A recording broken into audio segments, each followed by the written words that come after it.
দাঁড়িপাল্লা প্রতীকের এই গরম মিছিলে উপস্থিত আছেন বাংলাদেশ জামাত ইসলামীর নেতৃবৃন্দ সহ এলাকার নেতৃবৃন্দ এবং সম্মানিত ভাইয়া প্রবাসী, আসসালামু আলাইকুম ওয়া রাহমাতুল্লাহ।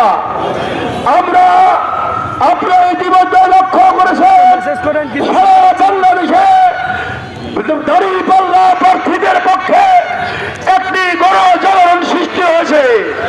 সেই অংশ হিসেবে বাবা মোহনপুরে আজকে গণজাগরণ সৃষ্টি হয়েছে দাঁড়িপাল্লা।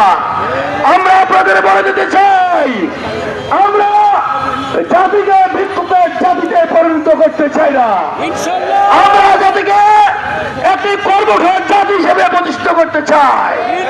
বাংলাদেশের মানুষ 18 কোটি মানুষ 36 কোটি হাত দিয়ে কাজ করবে। কাজের মাধ্যমে একটি দুর্নীতিমুক্ত মানবিক রাষ্ট্র গঠন করা হবে ইনশাআল্লাহ। এই লক্ষ্যে আমাদের আমিরে জামাত কাজ করে যাচ্ছে। আপনারা দেখেছে আগামী দীর্ঘদিন দাঁড়িপাল্লা প্রার্থীদের পক্ষে আমরা রায় দিতে পারি ইনশাআল্লাহ। বাংলাদেশে একটি দুর্নীতিমুক্ত সমাজ কায়েম হবে ইনশাআল্লাহ। কারণ এমপিরা যদি দুর্নীতিমুক্ত হয়, বাংলাদেশের এমন কোন সেক্টর নাই যেখানে দুর্নীতি চলবে। আর দুর্নীতিমুক্ত বাংলাদেশ মানে একটি সোনালী বাংলাদেশ। দুর্নীতিমুক্ত বাংলাদেশ মানে আপনার আমার বাংলাদেশ। এই জন্য আসুন, আমরা বলেছি বাবা মোহনপুরের জন্য আমরা বলেছি বাবাতে একটি আম ভিত্তিক কারখানা গঠন করা হবে যেখানে মানুষ কর্ম করে খাবে। বাবাতে এয়ারপোর্টকে বড় করা হবে যেখানে কার্গো নামানোর ব্যবস্থা করা হবে ইনশাআল্লাহ। আমরা বলেছি রাজশাহীতে সিএনজি পাওয়া যায় না, বাবার মধ্যে একটি মাত্র সিএনজি স্টেশন আছে, সেটাকে বর্ধিত করা হবে ইনশাআল্লাহ।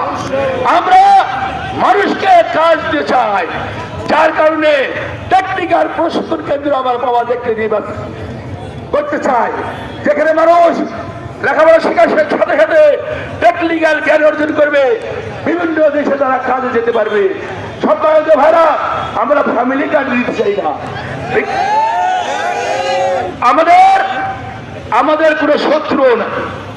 আমাদের দাঁড়িপাল্লা মার্কায় যারা ভোটে যাইছে তাদেরকে দেখেছেন যে তাদের কোনো প্রতিদ্বন্দ্বী আছে? তার কোনো প্রতিদ্বন্দ্বী নাই। সকল শক্তি আজকে একজোট হয়েছে দাঁড়িপাল্লা মার্কার মাধ্যমে বাংলাদেশকে একটি মানবিক দুর্নীতিমুক্ত দেশ গড়ার জন্য ঐক্যবদ্ধ হয়েছে। সম্মানিত ভাইরা, বাবা মোহনপুরবাসী, আমি জানি, আমি ব্যক্তিগত কথা বলতে চাই, আমি 28 বছর চেয়ারম্যান ছিলাম।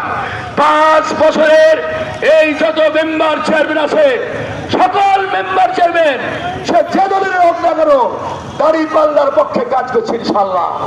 তারা কয়েকদিন ধরে নিয়ে গেছে, আমাকে ফোন করছে মানুষ, ভাই আপনি আমার সাথে যোগাযোগ করেন নাই, কিন্তু আমরা আপনার সাথে আছি, আপনি চালিয়ে যান ইনশাআল্লাহ। দাঁড়িপাল্লার বিজয় হবে 12 তারিখ।